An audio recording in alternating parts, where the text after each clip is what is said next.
Hey everybody, welcome to the latest episode of the Dogman Bandits. I'm Orrin Phillips, and today we have artist Howard Simpson. Howard has done work for Marvel, Valiant, numerous other companies. One of the nicest guys you're going to meet, and he and I both share a very strange Star Trek connection, which we will find out about in this episode, which was actually pretty cool to see. Howard's work on Valiant was top tier. I mean, some of my favorite stuff of all time. We go into that, we go into a lot more. Without any further ado, Howard Simpson. To have one of the better artists of the Valiant universe, talking to Mr. Howard Simpson. Sir, thank you so much for taking the time. Hey, hi. Thanks for having me, Oren. Pleasure to be here. So let's go back to the very beginning. How do you first discover comics? My parents moved to a new four-family apartment building. Little did I realize the significance of the school across the street because I was about to start school. Mhm. So in this apartment building, there's a basement, and it's all families, all kids, and I was the oldest of all the kids. And everybody was afraid to go into the basement. So being the oldest, I figured, okay, I'll dare everyone to go in and then I'll go in. But I had to do a test run first, to make sure I could do it. And I'm telling you, this doorway, Orin, it was like a movie because it had these thick webs, that you had to move out the way. And I had to try not to disturb them so much so they wouldn't know I went inside. Right. So I had to move it just a little bit to get in, but they were all over my face. It was yucky, scary. So when I went inside, there were these comic books all on the floor, torn up. They were abandoned. Some of them disintegrated in my hands as soon as I picked them up. So I gathered the ones that were able to stay in one piece. And like I said, I was about to start school, so I learned to read from these comic books. So I was always a grade level above, and I decided that this is what I wanted to do.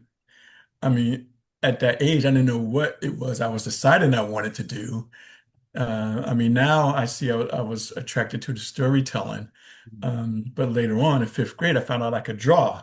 So that became, my storytelling avenue. And then later on, I figured I could write stories and everything like that. And that's my secret origin. I can say that's one of the cooler ones. It's like a Scooby-Doo story, and instead Yeah. of finding a bad guy, you found some cool comic books. Yes, that's right. That's right. So It, as you it, got a little older, what was step one in your pursuit of getting into the industry? Step one was it kind of decided for me Mm. because I started going to a Saturday art school in Newark, New Jersey, and we had an art show at the end of the session, I guess, because it was only on Saturdays, Saturday classes. And somebody just came up to the show and asked who did this, and somebody brought me over and said, "Hey, here's the artist," and then asked who's comic book work. And the person said that I should go to a comic book convention and show my work and get a job. Now, he was overestimating my talent. I was only 12 at the time, 13, Mhm. 12 or 13. And so anyway, I begged my dad to take me over to New York so I could go to this convention. Mhm. And it was my first convention, and it was amazing. Um, because my father said no right up until the day. So he drove me over to New York, and again, this is my first connection with comic book fandom. So I knew nothing. So I went into the hotel where the convention was, and the first thing was, "Oh, you got to pay." I said, "Oh man, this is strike. This I'm out. He's not going to pay for me to go." So I took this long walk back to the car, you know. So I said, "Oh, Dad, I got to pay for it." So I was ready to get back in the car. And he said, "How much?" I was like, "How much?" Luckily, I had found out. So I told him how much, gave Mhm. me the money, and I went in. So I went in and, just amazed at everything. Like the way your back wall is, that was the way I was seeing the convention was just all this information and stuff. I've never seen anything like this before. So I found out, where the portfolio review was, and it wasn't until like 1 o'clock or something. Now we're there at 9. Right. So he's not gonna wait because he's sitting in the car. He didn't come inside with me. So I go back outside, another long walk, and think, okay, this is strike two. He's not gonna go for this. He's not gonna wait. So he asked me what time. He said 2 o'clock. I said, okay, go ahead. So I'm like, yeah, I'm in. So, just wandering around the convention, looking at stuff, and I find out about all these fan magazines.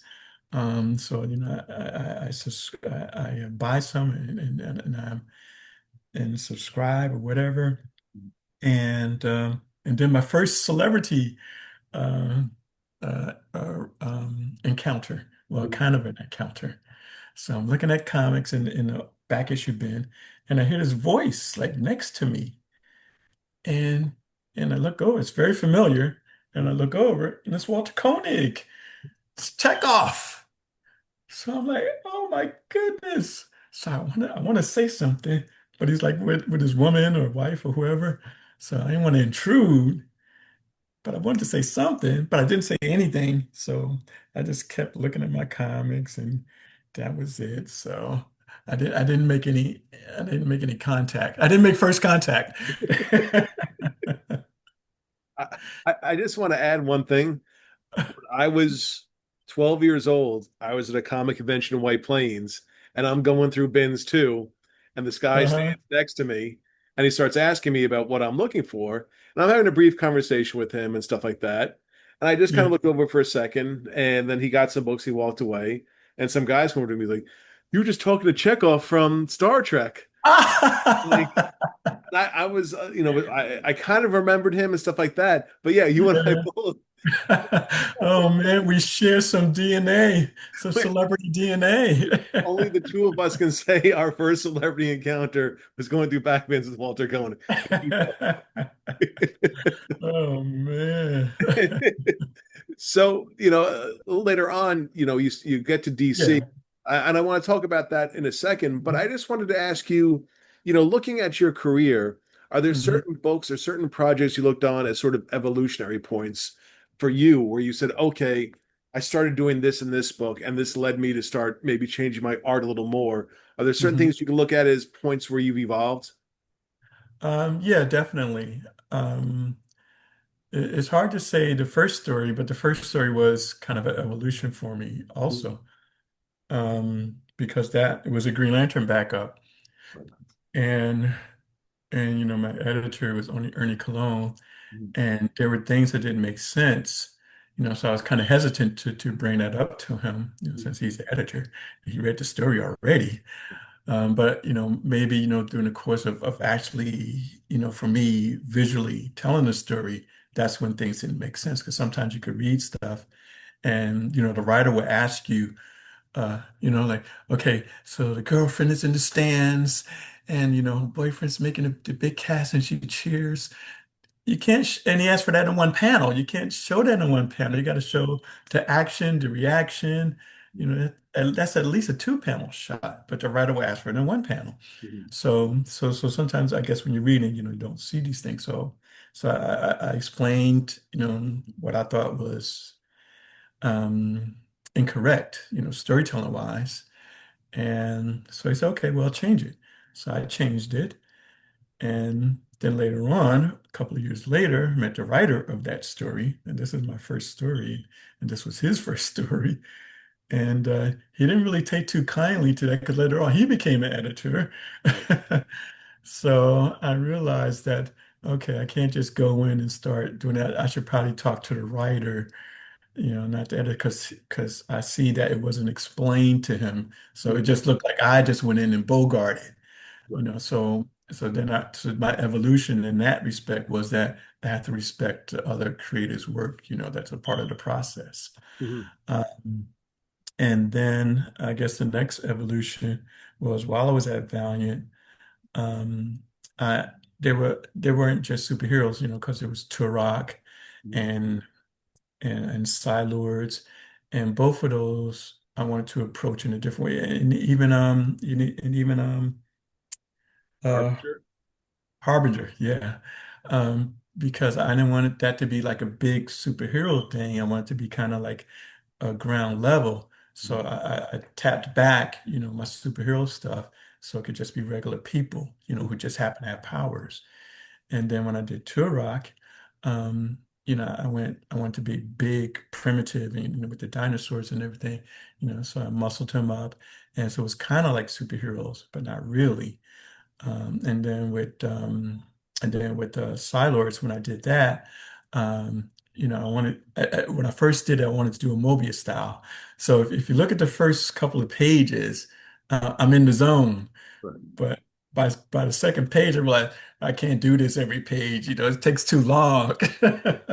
So I pared it back so it was just like really just the line art, not all the little noodly things. So yeah, so those are the type of things, that I where I decided, beforehand, before I even drew a line, how I was going to approach it. So in that case, in those cases, it probably hurt me a little because I carried that on into my other work, advertising, and just did what I thought was a good style. So I never had a style. I was like the Jeet Kune Do of artists. My style was no style. So that kind of hurt me because art directors and creative directors didn't know where to slot me at or what to hire me because they never knew what I was going to do. Mhm. So- A Jeet Kune Do name drop is pretty awesome, though, by the way. You mentioned a little bit at the beginning, but what kind of relationship did you like to have with the writer? Did you sort of like to, because some artists, they're just sort of given the script and it just do what you want, and there's really no back and forth, or did you like to actually have the conversation and work together to get on the same page? Yeah, the ideal situation for me was to talk to the writer beforehand, Mhm. and we kind of, I mean, he's still the writer, but I would throw in some things. And so far, only a couple of writers have given me co-plotting credit, Mhm. but we really just kind of make the story together. He has the initial ideal, and I'm just like spitballing and throwing stuff in there. So it was generous for them to give me co-plotting credit. Mhm. I mean, very generous, but I was just throwing ideals here and there. So Mhm. I really appreciated that. So that's the way I like to work. And then the writer would then go down and write out a plot, not a script. And then from the plot, because we already talked about it, I can go and flesh things out. And I had seen at the convention that I went to. Mhm. I saw original art pages and I saw some Kirby pages, and he would write in the margins.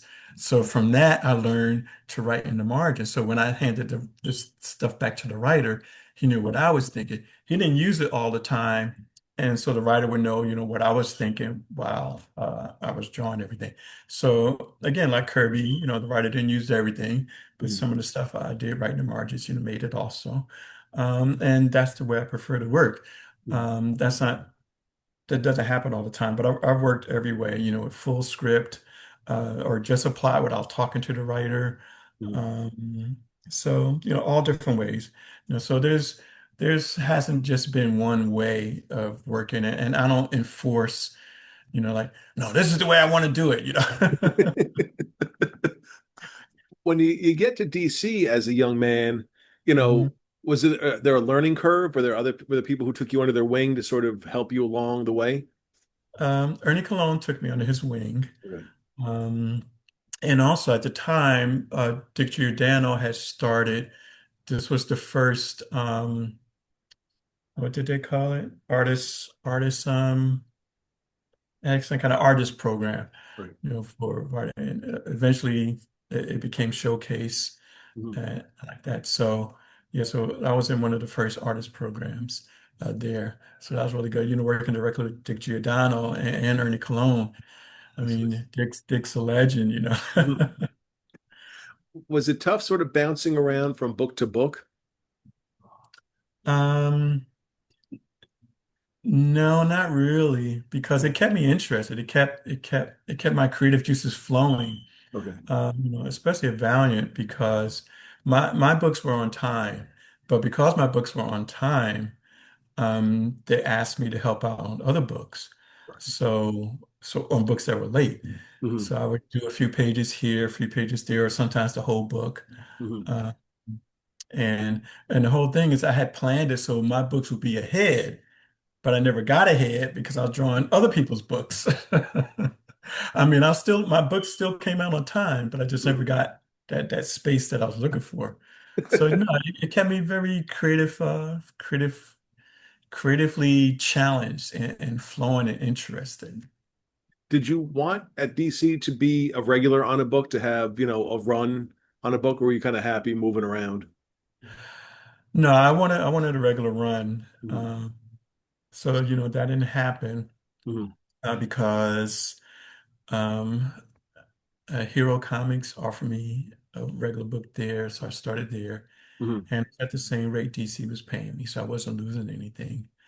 And DC wasn't offering me anything at the time, Right. and I had just had a child, Hmm. so I needed to keep the income coming in. What was that? I want to ask quickly about your experience at Dark Horse and First. Mhm. Because these are sort of groundbreaking independent comics of the 80s. What was the Right. atmosphere like there? Because DC always seemed very buttoned up. It was a place of business. What was Dark Horse and First experience like? Well, I mean, I never went into the offices, Okay. unlike, DC went to the offices there because they were in Oregon. Hmm. So everything was just by mail. So I never really got a sense of what Dark Horse was like. Hmm. Uh, they, it was just all, actually, it was very businesslike. They sent me the job, sent me the scripts, and I sent in the pages, they sent me my check. Hmm. It's very transactional.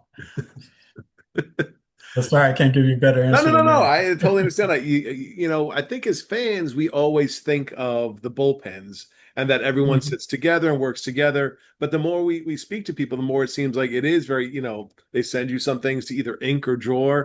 You copy it, you send it back, and that's basically how business gets done. Yeah, I mean, uh, DC was very much, I was able to go into the offices. Mhm. I mean, before I was even hired at DC, Mhm. I went up to the office to show my portfolio, but I went up there so much, the receptionist knew me and she would just let me in. You know, I still wasn't working there. But, I would just make my appointments to see the editors and go see the editors. And then while I was in there, I would see if any other editors would take the time to see me. Right. Then finally, I did get work there and, just hanging out in the office. So, and as I came at a transitional time, um, because they had just gotten rid of the freelance room, and that was where all the freelancers hang out. So the freelance room became the freelance couch. So that's where I was initiated on the couch, and talking to other artists, and looking at each other's pages, and giving tips to each other. Where it was very congenial. It's not competitive at all. I Right. mean, even though we're in a competitive thing, and that Mhm. couch, helped me because I was sitting on the couch one day, and one of the editors I had shown my work to, Greg Weissman, he Mhm. poked his head out the door, down the hallway, says, "Hey, didn't you show me some magic samples?" I said, "Yeah, yeah, I did. Come here." And I got a Dr. Occult story because for Secret Origins because I shown some magic samples. That's pretty And awesome. the artist had gotten sick, so he can do the job. So that's how I got it. So those are type of things that can happen when you're up in the office. I want to jump into Valiant in a minute, but for Mhm. you as an artist, because you've inked and you've penciled, uh, Mhm. when you pencil, what are you looking for in an inker? What is it can an inker do to help enhance your art? That was a learning curve for me also because I really didn't think about what I wanted in an inker Mhm. until I started inking. And then I knew what I wanted in an inker. Because I was quite fortunate to be inked by some awesome inkers, in the beginning. So I never had any complaints about any of them. But as it went farther down the line in my career, there were some I did have complaints about. Alfredo Cala, I mean, it was like, oh, DC sent me some more blank pages, and then I just got buried, you know, And and I was gonna learning. say, as an inker, what did you think your job was? Was it to enhance what's the penciler what the penciler has done, or to put your own take on what the penciler has done? No, I felt my job was to enhance what the penciler had done, and to correct any mistakes that might have been there. Um, because like I know from my standpoint, like sometimes I put an ear like too low. So the inker, if he's doing his job, he'll correct that and put that, where it's supposed to be. Mhm. So things like that. I really, I got to know Joe Rubenstein. So I really got to know, what an inker's job was, because he could do it all. I mean, because before he inked me, he asked me how I wanted to be inked. So it says, do you want me to embellish? Do you want me to just do my thing?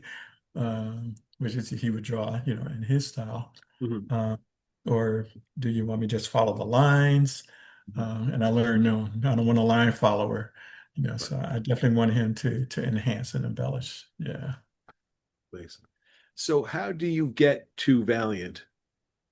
I got to Valiant the same way I got to DC. Just went up and showed my portfolio. Mhm. And I was supposed to show it to Bob Layton. He wasn't there that day. Mhm. So I thought, oh, bad luck. So, but since I was there, Jim said he would look at my portfolio. Mhm. So Jim should have looked at my portfolio. He didn't think I was hot stuff. I had already done work for DC at that time, but I didn't say any of that. He didn't know any of that. So, um, he said, but we do need a colorist. I said, oh, okay. He said, would you be open to that? I said, yeah, I'll do that. So I started coloring the next day. Um, Did you have and experience as a colorist? no, I never colored before. Not as a comic book color, just as an Right. art, with painting. Mhm. So I painted my way around Dr. Martin dyes because they were like watercolor. Mhm. But then that only lasted a day. And next thing I know, I was given a panel of Steve Ditko's Solar that needed to be redrawn. And I said, oh man, I got to redraw Steve Ditko. Oh. So, that was very intimidating, Oren. I'm telling you, it's very intimidating because he was one of my idols. He is one of my idols. And so, but it's a job, so I had to redraw it. It's just one panel. So I Right. redrew it and turned it in, and that was it. So then after that, I was a penciler. I- And because I had done the good, because I had the pencil and ink, because I had to in the redrawing process. It wasn't just inking it. Mhm. Because I wasn't that experienced an inker that I could just go straight in and Right. ink it. So I had to pencil ink it. So then after that, they saw, okay, well, he's pretty good with a pencil. And then I started drawing Harbinger. Wow. I mean, just to be given a Steve Ditko, hey, could you redo this? Like, oh, right. We brought him up, and unfortunately, we lost him not so long ago. But if you could Mhm. share some thoughts and memories of Mr. Jim Shooter. Yeah, so Jim was great to work with. Like I said, he was the one who looked at my portfolio and accepted me in. And I could just talk to him. He was very open to talk to. Talking about storytelling. He gave me his 99-cent storytelling Mhm. lesson, which I didn't know at the time, but it's pretty famous. And that was great because it really did, open my eyes to some things that I didn't know before. And while people think there was a Valiant style, or we were forced to do certain things, really the style came out of telling a story. The Mhm. story was the primary thing. So it wasn't like we were told not to draw like Image or Marvel, or to do the things that was prevalent at the time. And so what people associated with the Valiant style was really storytelling, you know, because each of us were different artists, Mhm. You couldn't tell, you couldn't say that one drew like the other. We each had our own different artistic style. But what we did have unity in was storytelling. Mhm. So, and so just through being at the offices, talking to him, chatting to him, because I also owned a comic book store at the time. And so I asked him to come and visit and be a guest. And that was a great experience also, because people came from all around, to see him and get stuff signed. So it was a great experience. And afterwards, we were having dinner, and I told him like when I first met him and I knew I had to show my portfolio to him, I was scared because I heard all these horror stories about him. And I said, well, yeah, and I found out they weren't true. I mean, yeah, you're a firm guy, you have a certain way to do things, but there's a reason why you're doing it, and I accepted that, a lot of artists couldn't accept that, Mhm. and I mean, he was just a very straight guy, I mean, you knew where you stood with him, and I appreciated that. So, he's definitely missed. I've seen him a few times since Valiant, at comic book shows and everything like that. Still very cordial, still very friendly and open and talking and chatting. Yeah, So, yeah, so definitely miss him, and I definitely learned a lot from him. most definitely. You spoke before about what made Valiant so special was the storytelling, it's the clean art. You know, I we think a lot about Image at the time, which was a lot of splash pages and guns and all these Mhm. houses and stuff like that. And it wasn't that you guys were simplified. It was kind of classic comic book stories. Mhm. And you know, were you guys? Did you feel? I think you mentioned this before about doing your own style, but did you feel any pressure with all these sort of rock star artists taking the foreground to sort of spice up your stuff at all? No, because we became rock star artists. That's right. I mean, when we went to San Diego, our first trip to San Diego, we were on the floor Hmm. and we were signing autographs, and they had to move us to I mean, on the main floor.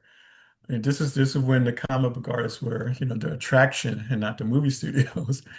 And I mean, we were blocking aisles all over the place because our lines were so long. So they Yeah. had to move us to another floor, give us our own room just so, we could handle the crowd, so. So I never thought about that. And also, even though I'm saying we were rock star artists, I couldn't think that while I'm drawing, Right. because it's a job. I can't be thinking I'm better than anybody else. And, well, I could turn in anything. Right. It's still a job. So I did it. And the only time I did feel pressure was when we did the image crossover for Deathmate. Yeah. Um, and then the mandate went out. You can draw like Image if you want.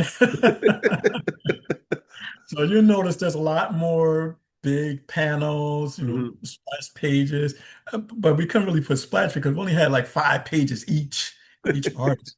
So, but I got mine in, as much as I could. I want to ask about that because we've spoken to people who worked at Valiant, we've spoken to people who worked at Image, and the consensus is you guys were kind of doing the heavy lifting. They might have been a little late getting stuff in, and it was Yeah. just trying to get this thing to work. Do you think Mhm. overall Deathmate worked, or do you think it missed the mark a little bit? It missed the mark because Image was late with their story. I mean, Yeah. we could have blown everybody out the water Yeah. if Image had gotten their stuff in on time. Mhm. And And the thing is, we were on the Death Mate tour, while the books were coming out. Right. So thankfully, I was on Death Mate Blue, so that book was one of the first to get out there. So Mhm. we had stuff to sign, and people were looking forward to it. I mean, the energy was very high. Fans were really into it, and we just dropped the ball because Image didn't get their part in on time. Right. I mean, we could have owned that summer. Yeah. And you brought up something that at that time there were tours about certain books, like you just mentioned, the Deathmate tour and stuff like that. Mhm. I think that's something that we don't see anymore in comics. There's no teams working together that generate that kind of excitement that, we would wait online for hours to get the autographs of these folks. Yeah. It was such an exciting time. Yeah, and I think we started that. We started, the tours. Mhm. And it was a great experience also. It was a great time. It was a great time to be a fan, a great time to be a professional, Mhm. because unlike, comic book conventions, we can meet the fans, at their local spot. Right. And I mean, we were treated so well. I mean, so was, I mean, sometimes it was just sad that we were just breezing through, Mhm. because I mean, they had one store had this big spread for us with all this fruit and food, and we only had time to so much, because we had just enough time, to sign books, talk to the fans, do sketches. I think we did very few sketches, Mhm. and then we had to get back on the tour bus and get to the next stop. Wow. So my heart broke because I mean they really laid out the red carpet for us. Yeah. It was really good. I mean, it would have been so nice if we could have done one shop a day, but the schedule was to end up in San Diego. So we were coming from the East Coast going to the West Coast. So that's the way our tour went. Right. And just on that whole time and place, there were so many gimmicks going on in comics. You had Mhm, foil, you had bags, you had this, and you had that. I know Valiant did a few different things with the foil cover. mhm. As an artist, what was your thought on all these ways to bring in eyes on your book? As an artist, I paid very little attention to it because those were all marketing decisions. Mhm, If it and personally, I thought it brought the wrong crowd in mhm, because they were just collectors. and and because we started seeing at a point where we weren't talking to fans anymore. We were just getting books plopped down in front of us and then just signing. So instead of it being a good experience where you're meeting the fans, I'm just seeing belt buckles, right. and just signing piles of books, and that's no fun. Mhm, That's not what I went to conventions for. right. And that kind of started that trend. Well, I mean, it was just, number ones, those gimmick covers, it started a trend that made it not fun to be a professional meeting a fan because I wasn't meeting a fan anymore. I was meeting a collector. Right. When you get Harbinger, what was step one for you as to your plans for this book? I know you touched upon it a little bit before. What was step one and how did you go about executing it?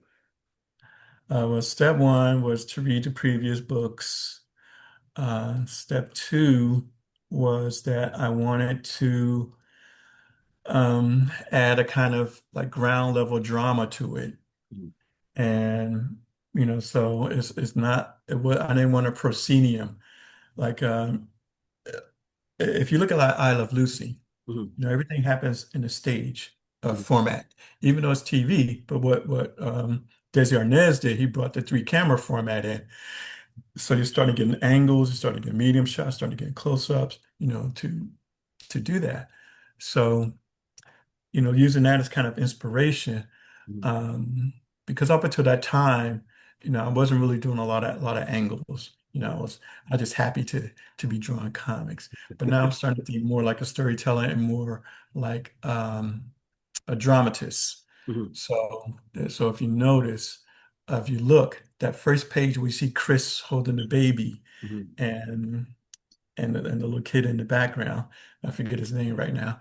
It's at an angle. So I wanted the reader to be coming right in to the page. right. See, so I wanted to be drawn right in. So because anytime you draw something at an angle, you immediately add drama to it. Mhm, So every panel, I was trying to draw things at an angle. And I looked at New Guys was one of my favorite books that Kirby did from his fourth role. New Guys and Commandy. So I mhm, started looking at that because I was doing stuff for ordinary people. I said, okay, there's going to be some boring shots. And Kirby always made everything, even though people were in regular clothes. So I examined what he was doing. I said, okay, I'm gonna put this in here. So yeah, so that was an evolution. So that's where I was really thinking about how to dramatically tell a story, not just tell the story, mhm, but tell some drama to it. right.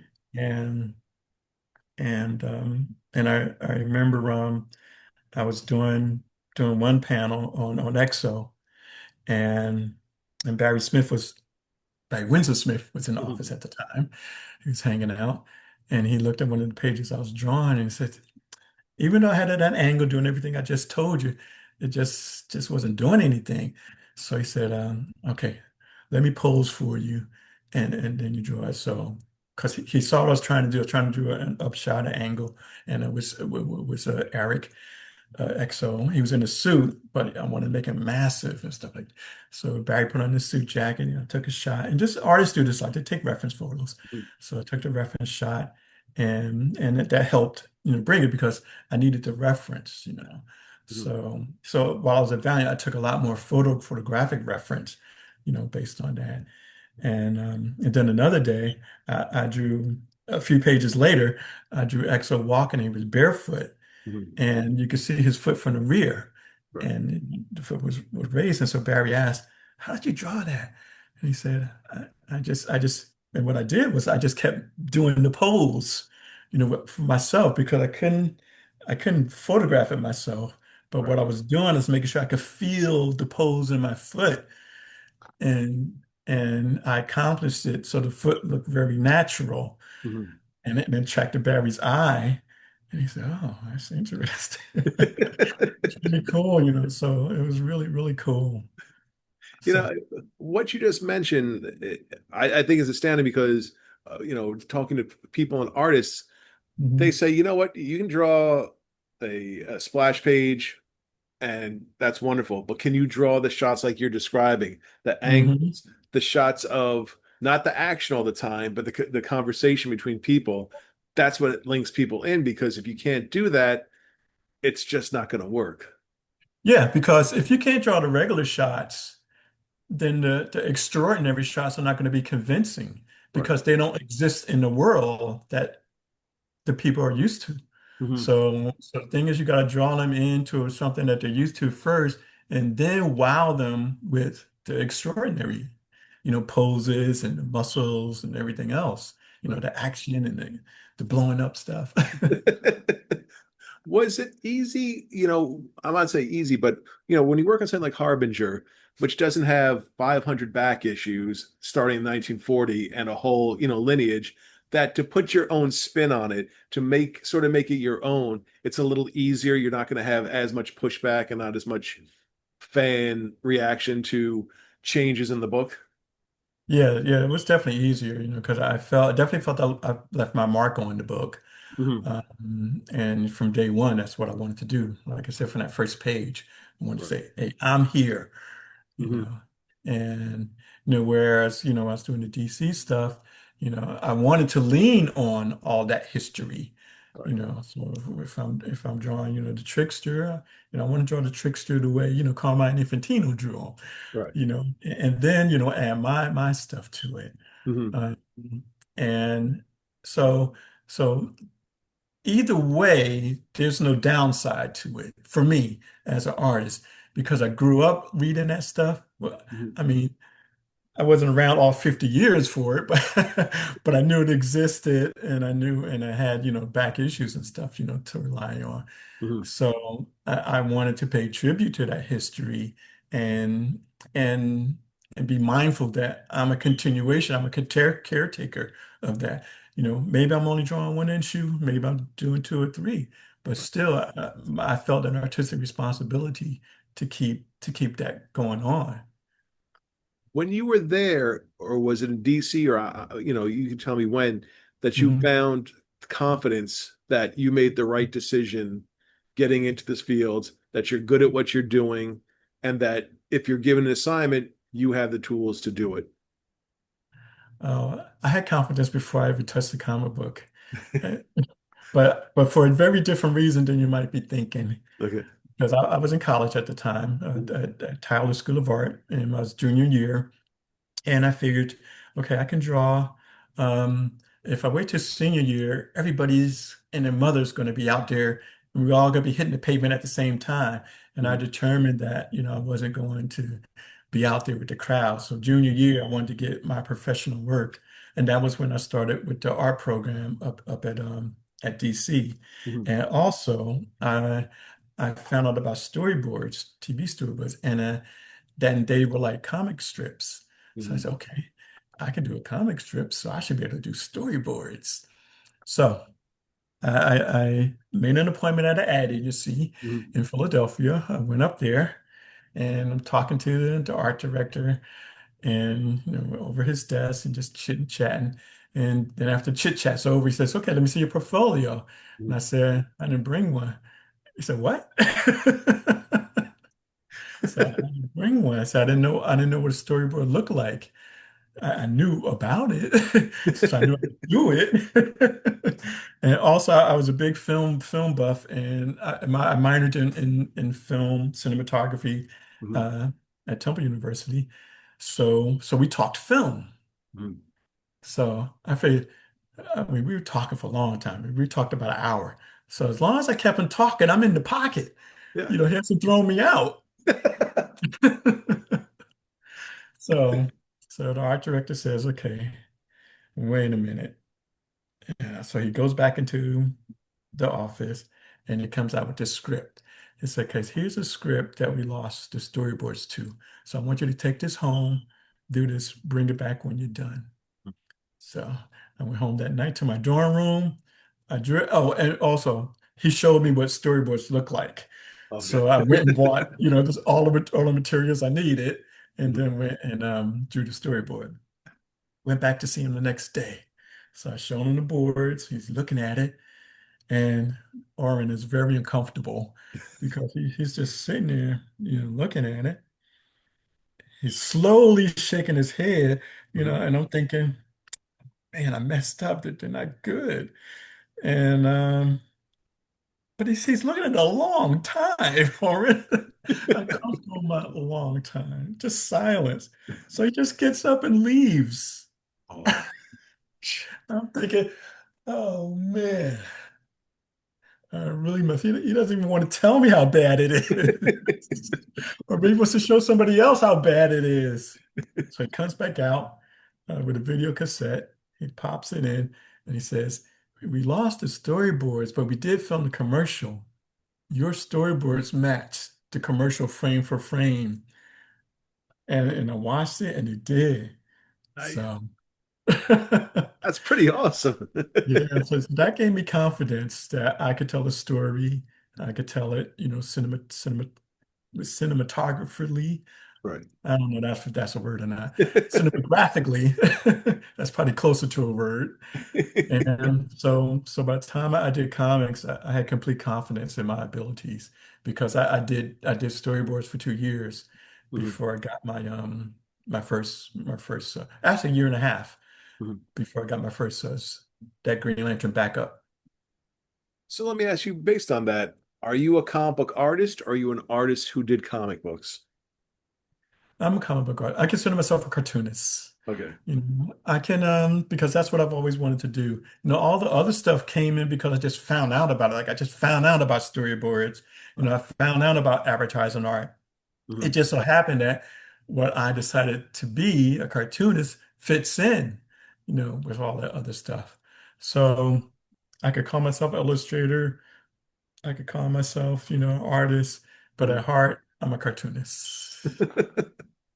Just one more question about Valiant. After, Jim Shooter leaves, there's sort of an in-between time, and then Acclaim takes over. hmm When Acclaim takes over, did you notice a change in the company? Oh, it was immediate.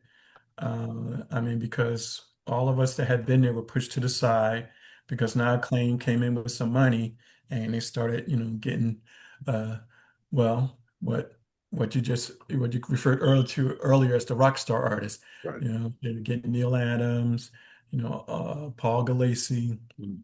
all these other artists that, had a history, had a legacy. Mhm. And we weren't given much of a shot because they came in and did everything. Jeez. And after that, you did some work for Disney. Yes, yes.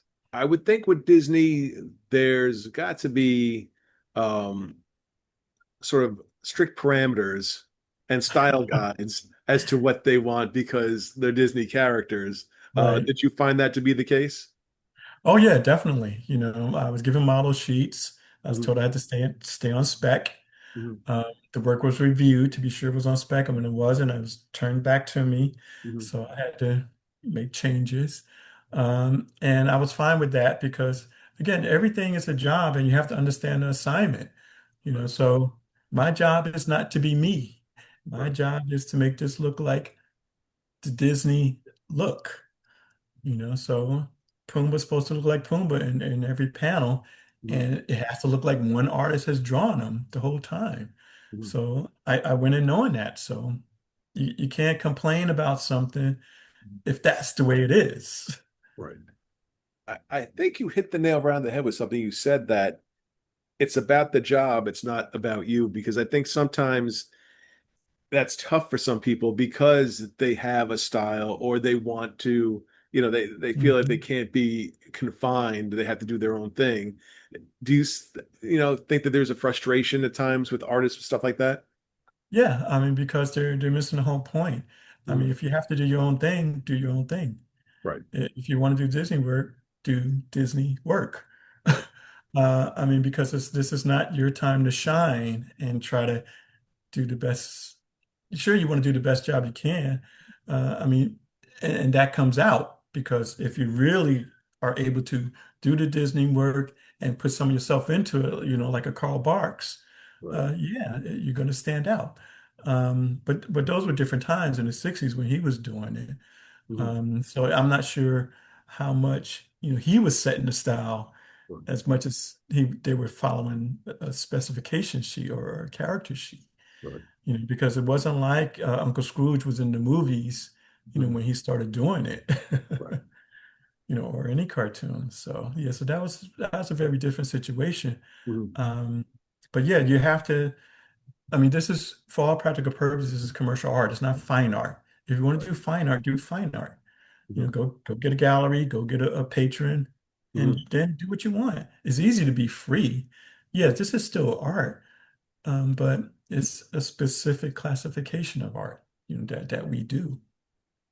Looking back, do you wish maybe you did some more writing? No one's ever asked me that question before. Huh. I think, yeah, maybe I should have done some more writing Mhm. because no, no, I shouldn't have done more writing. I should have done more co-plotting. That's what I should have done. I was great at ideals. Mhm. I'm not good at looking at a character and deciding what they have for breakfast and what they're going to do later in the day. Mhm. All that extraneous stuff. The 90% of the iceberg that you don't see to create a character. I'm not good at that. So no, no, no. But I would like to be I should have done more co-plotting and be more of an ideal guy. That I should have done more of. Did you enjoy trying to create characters yourself? Oh yeah, definitely, definitely. Where would you Um, start? well, if I'm working on a story, that would bring up some ideals. Mhm. Um, like for instance, in a Solar story with Solar the Destroyer, Mhm. I thought, probably be cool to have some little Destroyer Girl Scouts. Mhm. So first idea was just a doodle on the back of one of the art pages. That's where I first drew it.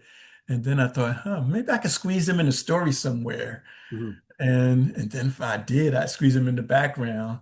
And the writer got so upset, because he didn't want me to put them in there, but I got them in there anyway. Mm. And then I think of, characters for myself, that may have been precipitated by whatever I'm working on at the time, because my mind's always working in different directions. So, I'll just be working on my sketchbook, Mhm. and I was about to pull out my sketchbook, and I don't know where it is because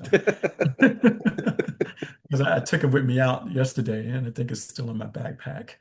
Um, and just jot ideas down. Mhm. So there's there's no one place ideas come from. God just drops it in my spirit. There you go. My last question is whether it's comic books or, other art that you've done, Mhm. what's you at your best? If someone asked you, Howard, what did you do? Is there one thing you could point at and say, I was really in the zone at this, or is it a variety of different things? Every job I'm working on at the time is my best. I always feel that's me at my best. I thought Harbinger 25 was me at my best. Mhm. I thought, every job after that was me at my best. Mhm. Uh, Now, if you really, I'll tell you a secret because I threw some Easter eggs in. Mhm. So when I really thought I was in the zone, I was really at my best, Mhm. I put an elephant in there. Somewhere I put an elephant in the story. So that's why I knew I was firing on all cylinders. Uh, but yeah, I try to do the best on the job that I'm working on. Right. How can fans follow you? How can fans see what you're up to? What's the best way to see what Howard Simpson's doing? Okay, well, I'm online everywhere. It's Abba Studios. So whatever social media is, it's Abba Studios. That's where you can Mhm. find me. And coming up soon, I have some webtoons and tapas, some online comics. Mhm. Um, so those are under Abba Studios too. Mhm. And I'm about to do a new comic strip with Moses, the biblical Moses, Very cool. and as if text existed at the time. So we're going to see him texting with someone. So and hopefully that'll be out by the time this is broadcast. That's And awesome. Is that your new medium now? Online arts? yes, right now it's online. Mhm. I still am going to do a print thing. I'm working on a graphic novel with Roger Stern. Cool. Um, but that's still a ways down. We're Right. still putting that together. Mhm. Um, so hopefully, maybe a year and a half, that'll be published. So I still like print. You Mhm. know, I Are want you to hold something. are you part of the Kickstarter independent comic area universe? I have investigated Kickstarter, Mhm. so when we do get the book done, it'll probably be a Kickstarter. Makes sense. And we're back. You know what? This Deathmate thing, we've talked to a few people who worked on it, and we're gonna have to get like a roundtable together because, like Howard said, there's a lot to talk about with it. It should have been like one of the coolest things in comics. It just sort of fell flat along the way. But what a nice guy. And talking about his art and his style and his craft. Another guy we'd love to have back on down the road. So, Howard, thank you so much for taking the time. Guys, thank you so much for tuning in. We have great stuff coming up for you next week as well. So have a wonderful weekend, and we'll see you then. Bye.